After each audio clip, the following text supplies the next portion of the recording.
Hello everyone, আসলে গত 4 থেকে 5 দিন আগে একটা ভিডিও আপলোড করছিলাম হুন্ডা হর্নেট 2.0 নিয়ে। তো এটা হচ্ছে সেই হুন্ডা হর্নেট 2.0, যেটা এই বাইকটা আমি 4178 কিলোমিটার রাইড করে সোল্ড আউট করে দিছি। তো আজকে আসছি বিআরটি মিরপুর সার্কেল 4-এ, যেটা হচ্ছে আপনার পূর্বাচলে অবস্থিত।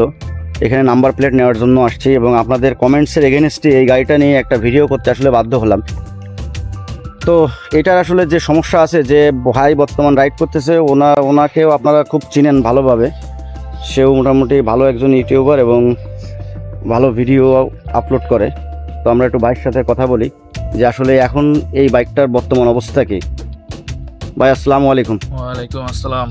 ভাই, আপনি এই যে হুন্ডা হর্নেট 2.0 যেটা আমার কাছ থেকে পারচেস করছেন, সেটা নিয়ে আসলে কি শান্তিতে আছেন? এক সোজা বাংলা কথা। শান্তিতে বলতে দুটো প্রবলেম পাচ্ছি আমি, মানে যেটা মেইন প্রবলেম। প্রথমত হচ্ছে ইঞ্জিন হিটিং ইস্যুটা আছে, সিটি রাইড করলে প্রচুর পরিমাণে ইঞ্জিন হিট হচ্ছে। আর দ্বিতীয় প্রবলেম আছে যেটা হ্যান্ডেল ইস্যু। এই হ্যান্ডেল ইস্যুটা সবচেয়ে বেশি প্যারা দিচ্ছে। এটা নিয়ে ভাই অলরেডি আমি একটা ভিডিও আপলোড করছি 5 থেকে 6 মিনিটের, যে হ্যান্ডেল বারটা কাঁপে এবং 60-70-এর উপরে রাইড করলে এটা স্থির থাকে না, ওই যে খুবই ব্যথা এবং ডাইনাতে প্রচণ্ড পরিমাণ ব্যথা। এটার স্মুথনেসটাই আমি নাই 60-70-এর উপরে, এটাই তো প্রবলেম।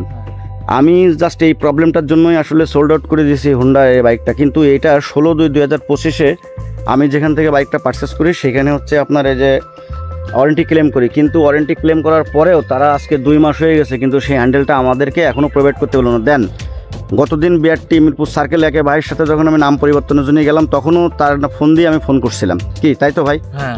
কিন্তু সেটা কি সমাধান হয়েছে? না না। তো Honda sale service, after sale service নিয়ে আপনি আসলে কতটুকু স্যাটিসফাই সেটা আমাকে একটু বলেন। হ্যাঁ, এটা দিক দিয়ে আমি বলবো স্যাটিসফাইড না। কারণ হচ্ছে এত দাম দিয়ে একটা বাইক কিনতেছি, যদি আফটার সেল সার্ভিস না থাকে, আপনি ওয়ারেন্টি ক্লেম করছেন 2 মাস হয়ে গেল, এখন পর্যন্ত হ্যান্ডেলটা ওরা কিন্তু দেয় নাই। তো এটা নিয়ে আসলে স্যাটিসফাইড না।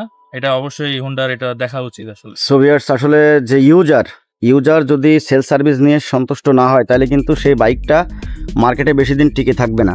আর এই হুন্ডার প্রবলেমটা কিন্তু এই কারণেই, তাদের মার্কেটিং এত নাই, এই সমস্ত কারণে যে আপনার যে ইউজার এইটা যে রিভিউ সে দিবে, সেই রিভিউটা কিন্তু আসলে সঠিকভাবে পায় না। আর আপনারা না বুঝে না শুনে একটা ব্যাড কমেন্টস করেন, এটা খুবই খুবই খারাপ।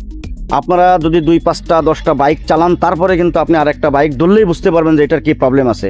সেই আইডিয়াটা আগে নেন, আর না বুঝে শুনে কমেন্টস করেন না। আমি যে কথাগুলো বলছি আপ টু ডেট। একটা জিনিস কি জানেন, যে আসলে আইফোন কিন্তু একটা মেড করতে এখন যে 16 বা 15 সিরিজের যে ফোনগুলো মার্কেটে আছে, এটা 40 থেকে 45 হাজার টাকা খরচ হয়, কিন্তু রিসার্চের পিছনে টাকাটা বেশি ব্যয় করে। জাস্ট ইয়ামাও সেই একই রকমের। এটা কিন্তু আমি আমার পক্ষে দালালি করতেছি, এটা আবারও বলবেন আপনারা, তাতে আমার কিচ্ছু যায় আসে না। যেটা সত্য সেটাই বলতেছি। ইয়ামার বাইক সবসময় পারফরমেন্স ভালো এবং তার কমফোর্টনেসের উপর কোনো কথা নাই। যে হুন্ডা বাইক ভাই, আপনার যে রাইড করতেছেন সেটার অশান্তি তো আপনি বললেনই। এইটা নিয়ে আমি একটা ভিডিও দিছিলাম, তারা খুব নেগেটিভ কমেন্টস করতেছে। এটা কি ঠিক? আসলেই কি প্রবলেম আছে বাইকটার? হ্যান্ডেল ইস্যুটা তো অবশ্যই আছে। হ্যান্ডেল ইস্যু তো অবশ্যই আছে। তাহলে আমি কি এখানে ভুল বলছি? আমার এই ভিডিও যারা দেখছেন তারা অবশ্যই বুঝতে পারবেন এই ভিডিওটা দেখে। সো ভিউয়ার্স, আল্লাহ হাফেজ, আসসালামু আলাইকুম ওয়া রাহমাতুল্লাহি ওয়া বারাকাতুহু।